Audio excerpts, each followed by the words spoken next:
నమస్కారం ఈటీవీ 360కి స్వాగతం. ముందుగా ప్రధాన అంశాలు. కర్నూలులో హైకోర్టు బెంచ్ ఏర్పాటుకు కేబినెట్ నిర్ణయం. క్రీడా పర్యాటక నూతన విధానాలకు ఆమోదం.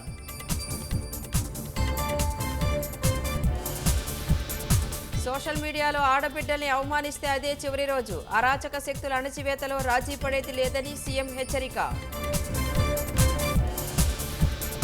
రాష్ట్రాన్ని చంద్రబాబు ప్రగతి పదంలో నడిపిస్తున్నారన్న పవన్. మరో దశాబ్ద కాలం పాటు ఆయనే సీఎంగా ఉండాలని ఆకాంక్ష.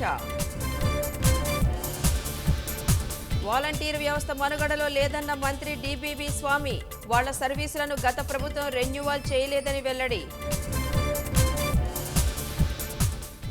సోషల్ సైకోల వెనుకొన్న పెద్ద తలకాయలకు శిక్ష వేయాలన్న షర్మిల. రవీందర్ రెడ్డి, అవినాష్ రెడ్డి పేరు చెప్పినా అరెస్టు చేయట్లేదేంటని ప్రశ్న. మహారాష్ట్రలో మహాయుతి కూటమిదే పీఠమన్న ఎగ్జిట్ పోల్స్. జార్ఖండ్లో ఎన్డీఏనే అధికారంలోకి వస్తుందని అంచనా. అమెరికా దౌత్య కార్యాలయాలపై దాడులకు సిద్ధమైన రష్యా.